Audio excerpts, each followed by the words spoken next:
Hey, listeners, we're talking about Malignant today. Just so you know, there's going to be heavy spoilers in here. We'll try to keep it spoilerish free for the first few minutes while we give our recommendations, but just heads up. Again, this is Garrett. If you don't want this movie spoiled or you want the full impact of it, watch this movie before you listen to this episode because we're going to get rowdy with it, and it is definitely going to spoil the hell out of it. It's on HBO Max as of the time of recording, so check it out. Check it out.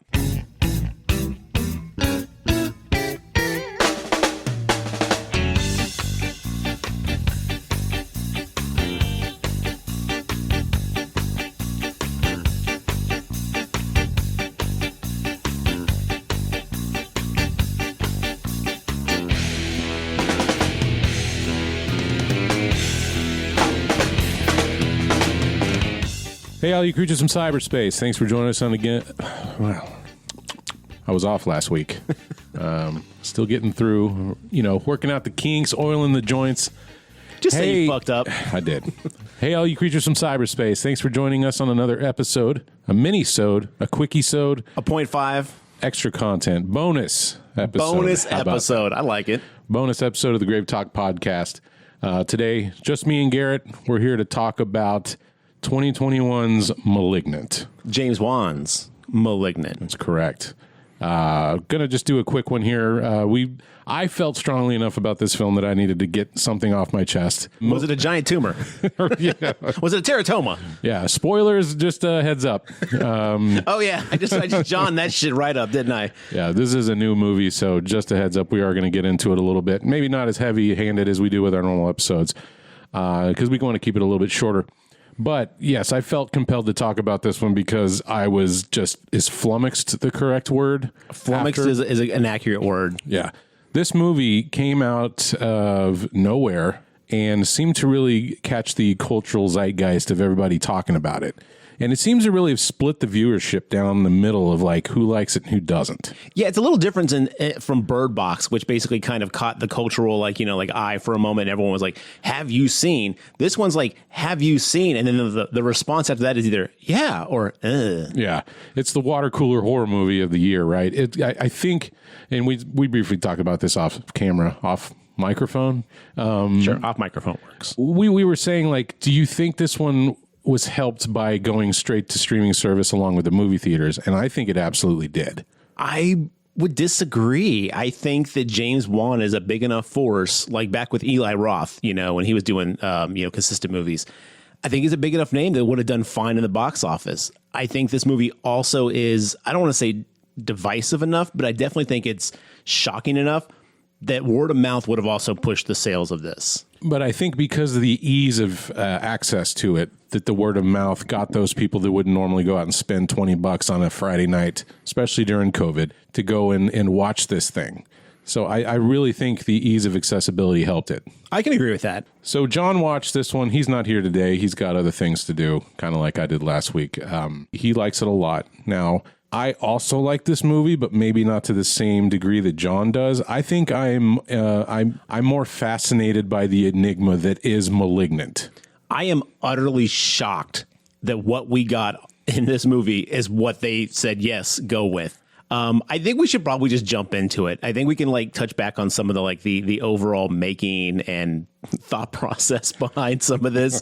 As Mark said, mad spoilers. Yeah, let me get a little bit out of the way, and I just kind of want to leave it up front. If people don't want to get spoiled by this, they can at least know if we all recommend it to some degree. We should also put that at the beginning of the episode before I spoil the fuck out of something. So, out of the gate, this one, as you said, James Wan directed. It's currently, as of Sunday the 3rd? Sure. Whatever today is. It's a 76% with the critics and a 52% with the audience. Really? And I think that actually represents the conversation. Only half of the people that watched it liked it. That's fair. So I think that's accurate. Now, it is a little surprising that the critics have taken to this to a 76 percentile. You know what I mean? Because this movie, to me, is a B-movie Cinemax flick you'd find on a Friday night in 1992 with a budget. Yes, but that's the thing, though, is it is a huge budgeted movie, and everything about it is clear my throat. Let me clear my throat. It's so well done. It's so, James Wan has a polish that he puts on his films, and kudos to him for doing it. but it's like you have a beautiful box and then a perfect gift wrap, and then you open it up and you're like, it's a rock. You're like, I mean, it's a nice looking rock, but I just didn't expect that from this. And I honestly think the shock value of the storyline, not the actual like plot itself, but like the choices the filmmakers made in this is really what's dividing the audience. For all intents and purposes, there are Matrix level fight scenes in this. I told you that I could easily spoil this movie by naming 2 other movies. Okay, and let me tell you what the movies I picked were. Yes, okay. So no, tell them the backstory about this. For weeks, I've been talking to Garrett off and on. I was like, dude, there's like 2 movies that would completely nail down exactly what this movie is, but I don't want to tell you. I need you to watch it first. And then we were going to let Garrett now guess what he thinks those 2 movies are. Okay, so the ones originally I thought we were going with a Hunchback of Notre Dame. And I was like, well, maybe that's one of the movies. And then I was like, no, that can't be it.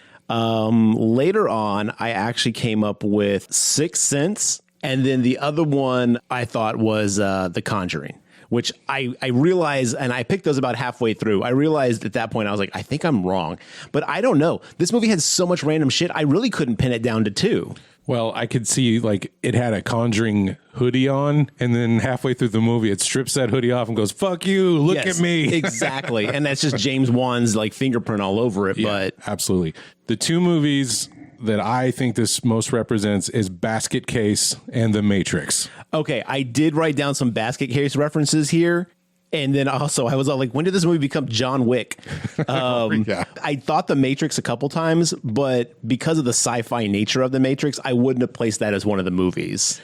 The final 45-minute cop fight is totally like dodging bullets and fucking Matrix level shit. At one point I wrote down, I was like, if there's bullet time in this movie, I wouldn't blink twice. Yeah, it just Mr. devolves. Gabriel. But to be fair, my roommate did actually call this plot straight away. Like we were like a third of the way through, and she was like, "Oh, it's this," and I was like, "That doesn't make any sense. That's the stupidest idea I've ever heard." And bam, sure enough, it was fucking that. I think I had almost all of this sorted halfway through the movie. I didn't. But the thing is I think it was because I kept going like, there's no way they went with that. There's no possible way they made this the thing they went with. But they did. Well, let's just briefly discuss how this movie was advertised. Right? I think that has a lot to do because the expectation of what this film was going to be and what it ultimately ends up being, like I said, it's a B movie monster flick, more or less, with a lot of gore and action in it. It came off in advertising like it was going to be the next Conjuring or the next like A24, like, or Paranormal. I saw it more of a like kind of Conjuring monster movie. Is the way I saw that trailer. Or like a Grudge. Yes, more exactly, like a Grudge. Exactly. Yeah. A very ethereal kind of like, ooh, is it in the mind? Is it this? But no, this is just straight up a monster movie. Very well hidden. And I think only James Wan could have gone to a studio and gotten the budget he did for this because of the buckets and buckets of money that he's brought the studio so far. I will agree with that. And let me say this, as dumb as the concept is, he did it so well. Like, I really liked the monster in this. There were parts of this movie that I was genuinely like, whoa, what the fuck? It's only when he goes into the Matrix John Wick fight scenes that I ever felt taken out of the film itself. Like, if those had been taken out or they had been more viscerally like primal fights, less like, like when did Gabriel learn Kung Fu? When did he learn how to fucking do a triple axel off a desk? Like, these are the things that I was like, if that shit had been like taken out and it was a much more primal, visceral fight, as I just repeated myself, sorry audience, I would have bought this more. I would have been like, yo, this movie is sick. This is so rad. It's just those moments. And again, those moments are still fun. I still had fun with those moments, but man, it just took me out of the moment. More or less what this story is a woman who is in the midst of trying to have a child. She's had a few miscarriages. A few? If she's got a Subway card, she's about to get a free sub. Okay. Yeah, she's had, I think they said in the movie, like she's had 3 miscarriages in 2 years. And I was like, that is a lot of miscarriages. That's got to suck. Yeah. So it's put some strain on her marriage, and her husband is very violent with her, like upsettingly violent out the fucking gate. Yes. He's like watching MMA on the TV. She comes in. He's like, aren't you going to work? And she's like, I don't feel so hot. The baby's kicking. No, little dippy. And then he's like, you should stay here. And she is like, no, I'm good. Then he's like, starts getting like in her face, like you should stay here. And she's like, don't touch me. And then she says, don't touch the baby. Like she recoils from him when he goes to touch her belly. And I'm like, this is not a good marriage. No. And he's like, are you blaming me for all this bullshit? And then he like throws her against the wall and cracks her head against. There is a massive, like he busts the drywall in. Yeah. And my wife was actually watching this with me up until that point. She's like, I cannot watch this movie. I'm not here for this. Oh, you mean in the first 5 minutes of this film we get this? Yeah, I watched this and I was like, oh no. I was like, he needs to die right now. Hey, it's pretty quick. Yeah, he does really fast. But yeah, so he cracks her head on it and she's bleeding. And this was always funny because like throughout the movie, her head bleeds occasionally from this wound. And I was like, she's a nurse. Right. She comes home in scrubs. They never actually say what she does, right? They don't spell it out, but you can piece it together. It's like, you're a nurse. You're bleeding from the back of your head for an hour and a half of this movie. Go to the fucking hospital. Days at a time. And I'm like, yo, if you're a shitty enough nurse, you can't patch a head wound. Ooh. Yeah, maybe she's still in training. And you find out some more information later that justifies this a little bit more. But yes, she busts her head. She's bleeding from the back of the head. Yeah. This is where we get our first like creepy James Wan moment. And again, done so well. This first one is definitely in the Conjuring style of like there's a ghost running around the house. So one of the things that is alluded to through early on is that I think the main character's name is Madison. Is that correct? Maddie. Okay. But yes, it might be Madison. So Maddie is able to have these visions throughout the film where she's seeing things occur, normally violent murders, while she's just kind of in a paralysis state watching these things occur through someone else's eyes. Think Silent Hill. The world around her kind of morphs into this other set piece where she is now witnessing a just creepy, long, black, hairy, like, I don't know how to describe it. It's like a Slender Man meets a grudge monster. The creature walks strangely backwards, like very awkward movement. And once you find out the concept behind that, I fucking loved that. At any point, did you think it looked comical? A few CG moments, I was like, well, that looks dumb. But the moment it made sense, I was like, I take back any criticism because that is so rad. Like, I loved that level of detail. It looked kind of goofy at times, especially when like the contortionist is like stabbing someone backwards. But once it was in context of the story, I loved that. It was such a unique take on a character. We've seen people walk backwards in horror movies and like do the little crickety walk and stuff. But to see it flow, see this character move with such fluidity backwards, that was very impressive to me.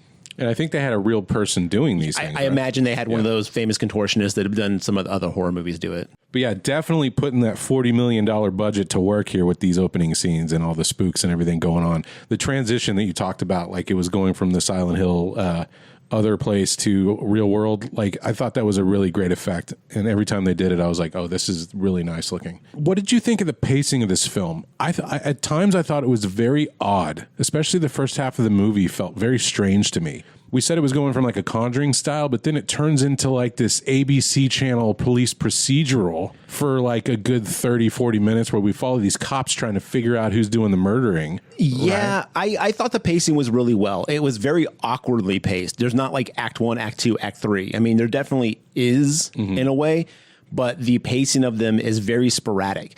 I thought it worked. It reminded me of a Law and Order episode. You know, where you're getting so much data and so much happening that you're cutting faster than you normally think you should be. But it felt like a good flow. I mean, at no point did I pause this movie and say how much time is left. Actually, I did. After she gets her head busted in at the very beginning, I was like, oh, whoa, I don't know if I can deal with like an hour of this. This movie's 2 hours long almost. Yeah, it really is. It's surprising how long it is. But I think it doesn't feel at the end, though. There's enough that's changing throughout the story that it doesn't ever overstay its welcome. Like once they start introducing that underground city under Seattle, that shit was rad. I was like, are you fucking kidding me? I was like, what is this nonsense? And it's real. I know it's real, but this is the thing about this movie. I feel like this movie was the writers had learned about some stuff and were like, let's put that in a movie. And then they just like, how could we make that work? And then like a bunch of little concepts came together on paper. If you just read the synopsis of this, you'd be like, what the fuck? This is dumb as hell. But played out, it works really well. And it is a kind of a unique, fresh take on a horror movie. I mean, with the exception of some of these elements have been taken or inspired by other movies, but I don't think it's so much as a unique or new. I think they've rearranged pieces to make it its own thing. Because like I said, we've already had a basket case. We've already had the creature living off the side or, a conjoined twin story, Let's go ahead and get that out of the way, because the rest of this movie is going to make a lot more sense if you know what's going on. Right. So just a quick burn through some backstory here. Maddie is having these visions where she's seeing murders. The cops are trying to figure out who's doing it. Bada bing, bada boom. Somehow they get mixed. She calls the cops and they're like, well, hey, wait a minute. How does she know this stuff? And then you kind of find out the cops are like suspecting that maybe she has something to do with it because she's got some information. She's like, I'm Professor X. I have visions and can read people's minds and shit. And they're like, no, you're not. Yeah, exactly. I did like the fact that she was honest about her craziness, though. And they were like, no. And I was like, yeah, that's the double-edged sword of being like, I've got powers. Yeah. Oh, I super love the part where her sister, or she's at the cop station with her sister, and she's like, don't you guys consult psychics for this kind of bullshit? And they're like, what the fuck are you talking about? Yeah. I was like, wow, you're going to go with that card, huh? So she's seeing all this stuff. And then everyone who's getting killed are these doctors from this, I guess I want to call it asylum / look like the house on Haunted Hill, on the edge of a fucking cliff up in Seattle area. No one is building a psych ward or whatever the hell that is right next to a cliff by the ocean. 30-foot tall building next on the edge of a precarious oceanside cliff. No. I guess we forgot to mention that it actually opens in that time period of there when we're at this facility. Some person or creature loses its control and just starts murdering doctors and nurses left and right. TK throwing people across the room. There is blood everywhere. And then this doctor who's doing video journals of Gabriel is being very cranky today, blah, blah, blah, blah, blah. And then they're like, he got out. And she's like, what do you mean? We got to go. And so they run in. They end up getting Gabriel subdued. And you still don't see what Gabriel looks like at this point. And then she's like, that's it. It's time to take the tumor. It's time to cut out the cancer. Is that what he said? Yeah, she says? Pretty much. Yeah. And then the entire credits is played over this surgery. So right then and there, I was like, I think I already have an idea of what the fuck is happening. I was an idiot. I did not pick that up at all. I was like, whoa, these credits are gruesome. And I appreciate that James Wan, I think you said that he wanted to make something that was more gory than what he's made before. Yeah. I think it's been put out there that he's tired of doing PG-13, and this was his kind of I get to spread my wings a little bit. And kudos to him. He spread those motherfuckers in sword. His bloody, gory wings. The gore scenes are great. They're very James Wan, though. They're not too overindulgent. They're not Rob Zombie level stuff, but they're very effective. Yeah, definitely. I'd like to see more of what he can do on a more R-rated playing field. But so you see this creature being strapped to the chair, and she's like, it's time to cut out the cancer. And you're like, oh my God, this creature just killed all these people. That's all you know. Cut to the movie, everything we've said about Maddie and her sister and blah, blah, blah, blah, blah. Mm-hmm. And then at some point in the movie, the sister and a few other people and the cops, I guess, start to uncover oh my God, Maddie was adopted and she had an imaginary friend that she talked to when she was a kid. They start to find information that leads them back to speak with their adoptive mother. Yes. And she's like, oh, you remembered Gabriel? When we first got you, you wouldn't shut up about him. And we thought that was just a phase or whatever. Oh, no. Her line is, we thought we could conquer this by giving you more love. And I was like, wrong. I was like, that never works. The Care Bear strategy fails again. But yeah, so all getting pieced together. Doctors are still being murdered. The detective, he shows up to a murder right as it's happening and goes on chase.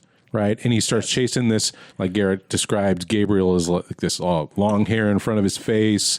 Think Samara from The Grudge face, but long black skinny trench coat, kind of like Albert Wesker from the Resident Evil games. Yeah. Runs backwards. Everything Gabriel does is backwards. And also, I just looked it up. It is indeed Troy James, the contortionist who was in Hellboy as the Baba Yaga, the No Tidy Walker or whatever from Scary Stories. Ah, it is that dude. Yeah, it's that same dude. That man, God, you got to give it up to that. That dude can contort. He's incredible. And just to give you an idea, when we say Matrix level shit, he is dodging Like people are throwing punches at him and he's leaning backwards, only he's backwards. It is incredible. Literally John Wick Matrix level fights when this stuff is going down. So the detective's chasing Gabriel, and then Gabriel gets away. We find out through some like exposition and some like uncovering story, you know, Maddie was in this facility with Gabriel. Well, she was a patient. Yeah, she was a patient. Mm-hmm. And then you see through some videos, some great creepy videos,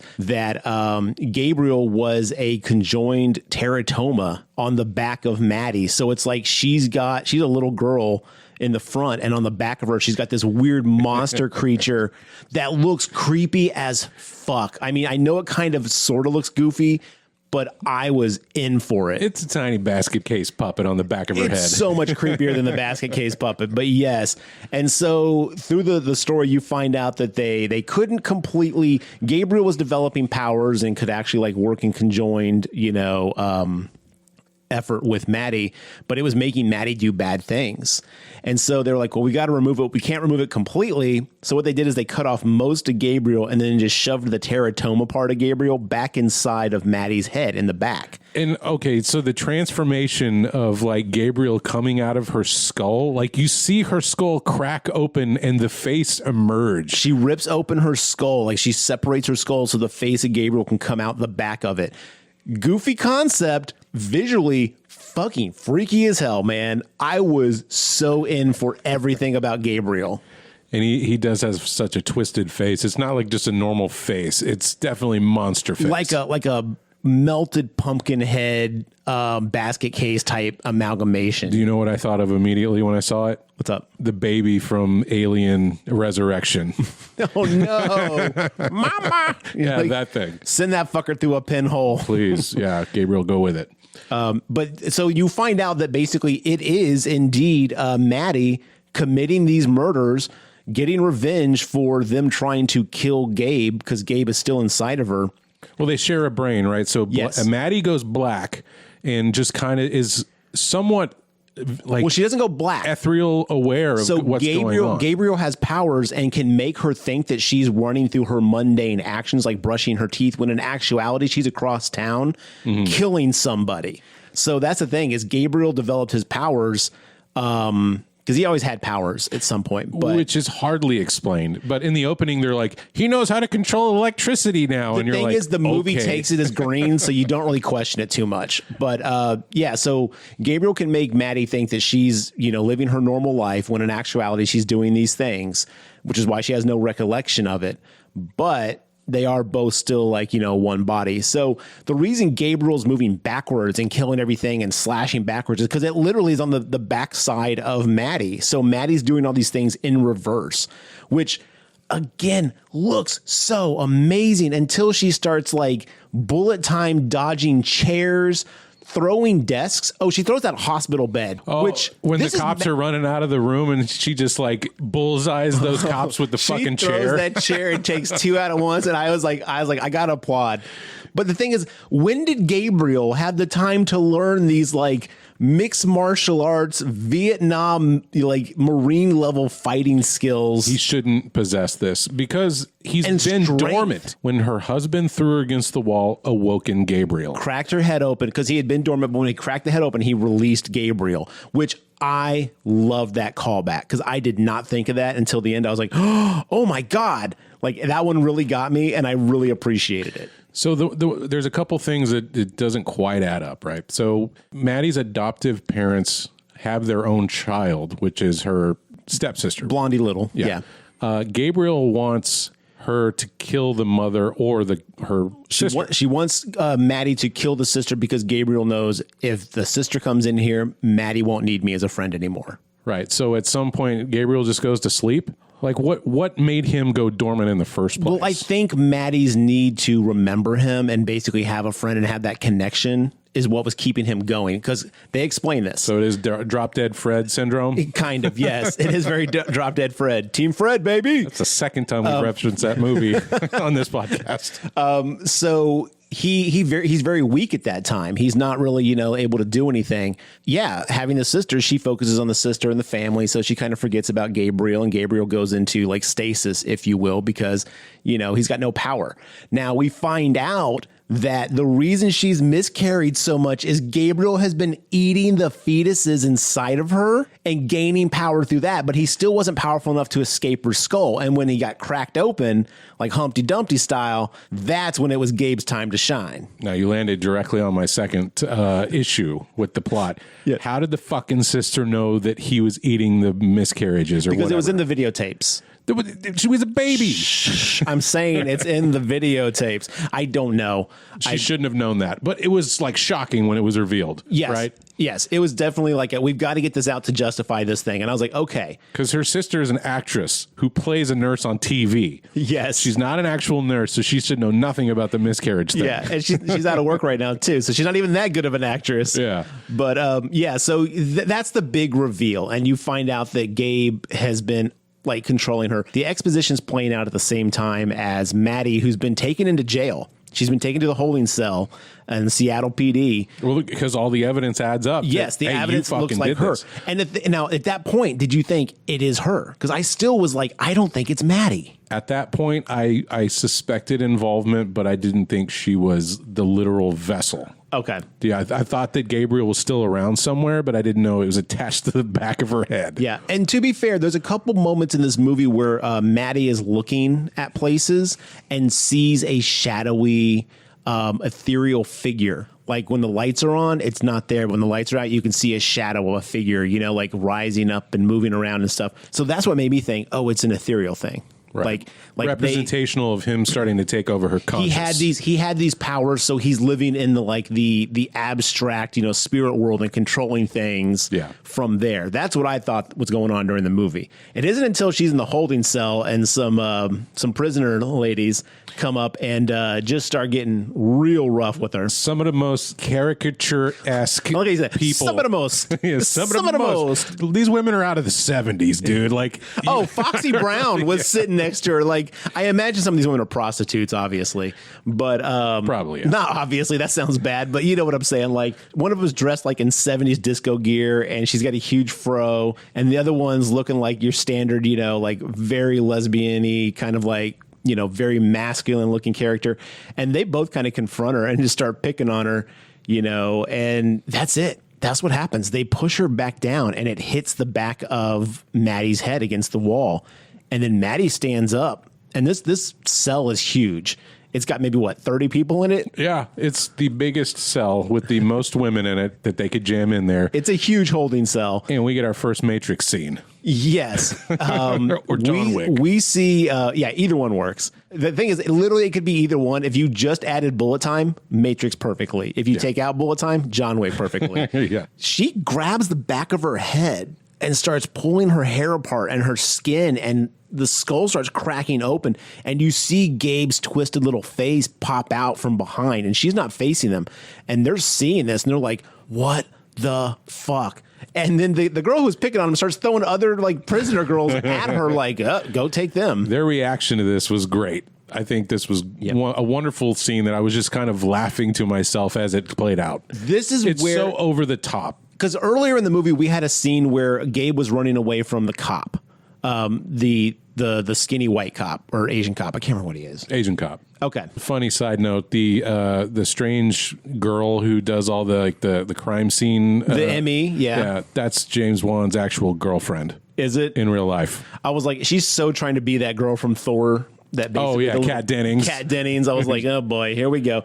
And she's got a little crush on the cop, and it's obvious. Like I was like, that's sexual harassment. Like she's gonna lose on the Asian guy, like in real life. Whoa, mind blown. Yeah. Let me let my Gabe out here just to say whoa. Whoa. Neo style from The Matrix. Whoa. We had a chase scene between the cop and Gabriel earlier, and Gabriel jumps off some scaffolding and some escape ladders and stuff. Very good at parkour, this Gabriel. Yes, and goes to the Seattle Underground Society again that we saw earlier in the movie. And it's what it is like at the turn of the century, they built another Seattle on top of this old Seattle that it still exists and you can go take tours of. So it's like going back into a time capsule and going in front of all these shops and stores that were from back in the day. And we forgot to mention that Gabriel kidnaps the woman who is leading one of these tours. Yes. And she's actually strung up in the attic of Maddie's house. Okay. So we'll get to that. Let's get back to that woman in just a minute in the attic. But yes, so Gabriel is running away from the cop in this underground where there's a horse and buggy type shit. And this is where we first get a little taste of our Gabe Matrix level skill set. And I was on the fence at that point. I was like, oh, I don't know if I like this. But it's not until that prison scene that we get full on Matrix level fighting. Yes. And that was it. That was the moment that I think is probably the most like impactful for people either liking this movie or not liking this movie. Because at this point, it becomes an action flick, a modernized action flick. Yeah. And I don't think this movie would work as well as I think it does if you don't go so over the top like they did. If it was a more straight-laced standard, like killed one or two people in the jail and escaped, I think it needed to go big, bombastic. Look, he can murder 80 cops and without a scratch. I'm okay with that, but wouldn't it make more sense if, like, you know, Gabriel leaped off a desk on top of a cop and like ripped out a throat, or like, you know, was using its fingers to like claw open faces? Like, you can go extremely over the top, gory, violent, but like I said, make it primal. Make it like, you know, this like utter rage that's fueling Gabe to do this. But the thing is, you have him doing like Tai Chi reversals and, I mean, skill sets that this dude should never have. You don't because think, Maddie doesn't know it. but you don't think that backwards walking, you know, No, say it. Freddy got fingered backwards man isn't shit. comical enough? I forgot about Freddy got fingered backwards man. The backwards man, the backwards man. Backwards man, the backwards man. The backwards man, the backwards man. Backwards man, the backwards man. I can walk backwards fast as you can. I can walk backwards fast as you can. Like, isn't that a ridiculous enough concept? You're like, if we're going for it, we got to fucking go for it. Yes, it looks ridiculous, but the thing is, you accept it. You don't think too much about it once you like get to know, like, oh, that's just this killer's like style. Like, you know, it's the same reason we don't, you know, question certain other killers like unique things, you know.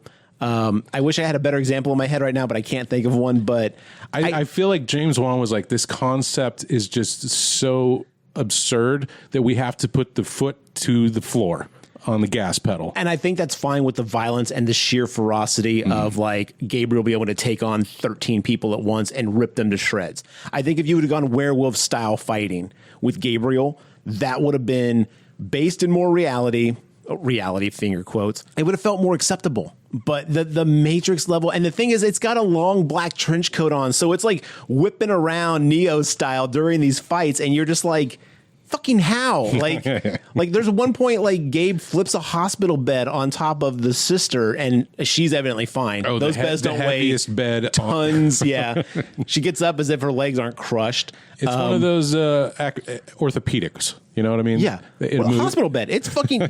You can't lift them. They are massive. They're designed so you can't tip them over. Like that's how strong he is. Using Maddie's muscles, you know, this 100-pound woman who got thrown by like Dirk at the beginning. Dirk or Doug, I don't remember the guy's name. Her husband. Yeah, but that dude's not a big dude either, and he chunks her across the room. So the point is like, there's no way this would have happened unless you're going into like the abstract, like kind of like supernatural, which I'm okay with.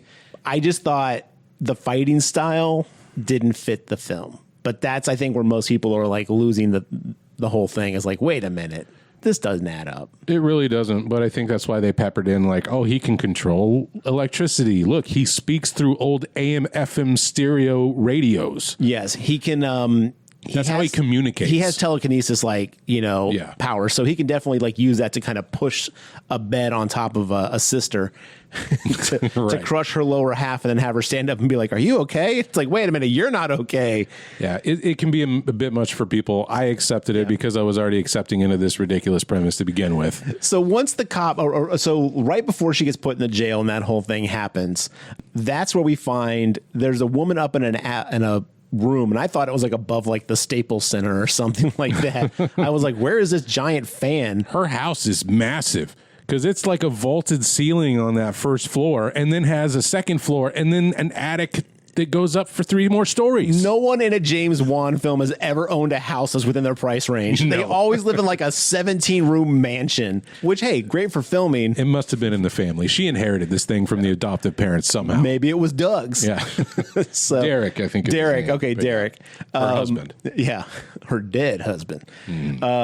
But yeah, so the cops come to like pick her up like, hey, okay, wait a minute. We think you might have done it. Boom, this woman falls out of the attic because she escapes from Gabe's like clutches, falls through the ceiling on the floor. Through the floor. Like crashes into the coffee table from the ceiling. Not like she just tumbled down the stairs. Like it's like a Die Hard moment. Yeah, totally. Very surprising to find out, or was it, that this is her real mother? Okay, let me say, it was surprising for me, but everyone I was watching the film with had figured all this shit out already. I felt really dumb during this movie, which is why I think I liked it so much, is because it is absolutely shit bananas, but it's very entertaining. And I like the way James Wan executes a film. Yeah, I find this much more palatable than the last two Conjurings by a mile and a half. Wow. But that's my personal taste. Okay. It was a nice change from his original formula. So we find out that the woman that crashed through is the birth mother, which the adopted parents were told was dead. So this is all playing out. We're learning all these little pieces of information as this is going out. Yeah, her sister goes back to the psych ward or whatever it is. The abandoned 30-story hospital on the cliffside, which I'm like, this place would not be abandoned. Every urban explorer would be in here. Every fucking like industrial band would be filming a music video here. Iced Earth's album was shot there. She parks on the edge of a cliff. Tire to edge of like seaside cliff. She just parks like, I guess I'll park here. And it's like, no. Yeah. And this facility was in use in the 90s, by the way. Yes. And it looks like it's been from like the 60s. I would say like the 1800s. Okay. Like it looks old as shit. It was like, okay, sure. And also the documents in the basement of this abandoned building next to the seaside, sea air, are totally unaffected. They look like brand new paper. Yeah, when this place closed down, they just left all their classified documents down in the basement. That's one of my big quotes I have. Like one of my big notes is I was like, there's no way you leave the evidence of your teratoma experiments on video at this place. That's the one box you take with you. Because the doctor had thumb drives of these files hidden in her encyclopedia collection on her wall. I know. So why would that same info be still in this abandoned building? You got to have a backup, Mark. Okay. Always back up your data. I'll leave this here in case anybody needs to find the data. Oh, my God. It was so ridiculous. But yeah, so all comes together. Gabe is like going to go track down the mom who's in the hospital because she fell through the ceiling, because that's the last person Gabe's got to kill to get his revenge for everyone abandoning him and trying to snuff out his life, but, letting Maddie do her thing, which also raised a question is if Maddie's not conscious of this and he cares about Maddie, how come he's not trying to save the mom for Maddie? But regardless, the mom wakes up and was like, I never should have abandoned you. I should have had you no matter what. You were a giant monster thing on the back of my little girl who needed to have his own wardrobe, who could control shit with his mind. But you know what? I should have been okay with this. I wasn't a young mother who needed to get rid of this kid. She immediately turns into I did everything wrong because I was a bad mother. And I'm like, no, you did everything right. When she was a 15-year-old mother, right? Wasn't that the idea? She was raped. Yeah. The mother was raped at 15 and had this monster baby thing, which makes me ask, who was she raped by? The devil? Freddy. Demons? Krueger. Oh, okay. Yeah, man. And so, but she turns around and is like, oh, regardless that I got raped at 15, I should have been a good mother. I should have just kept you, crazy monster face and all. And I was like, no, you are not to blame here. You are okay. Stop.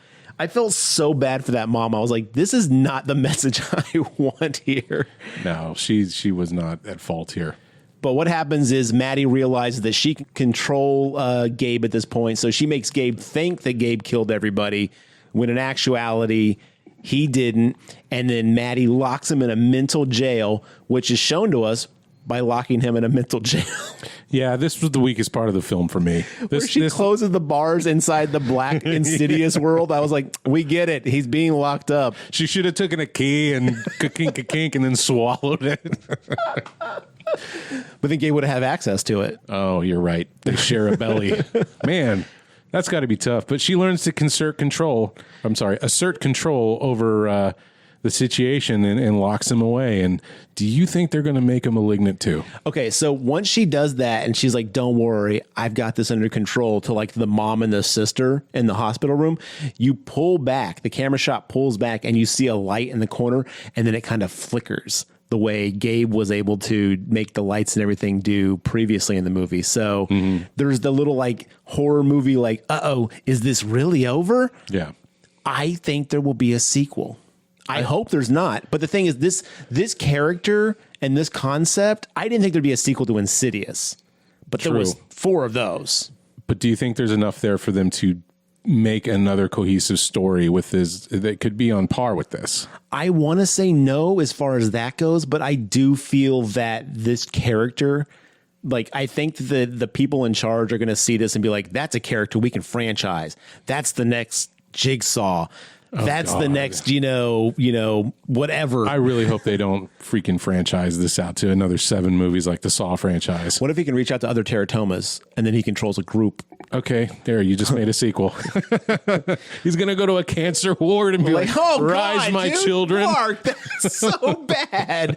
Oh, isn't that what you were referring to? I mean, not as blatantly, but yes. Lift his hands like the White Walker in the fucking Game of Thrones. Come to me, my children. Oh man. But yeah, so that's the general plot of I almost said Insidious 2, of Malignant. Yeah. I think everybody should check it out, at least just to experience this thing with the cultural conversation that has been going around for the last month about it. The surprise factor definitely helps this movie. And I'd recommend...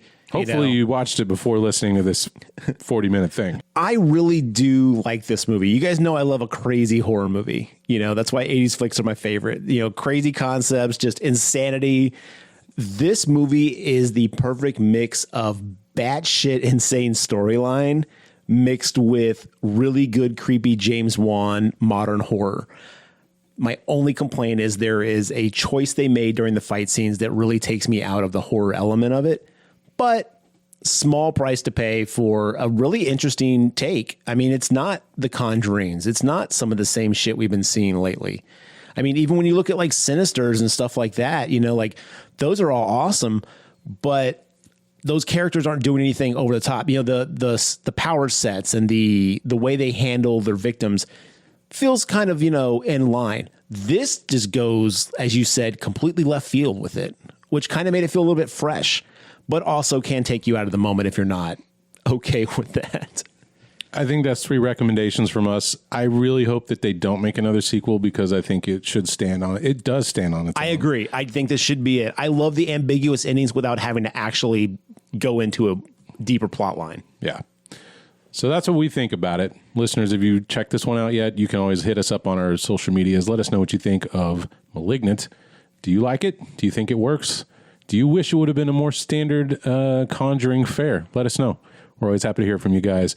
We'll be back with another episode for you soon. Stay safe out there.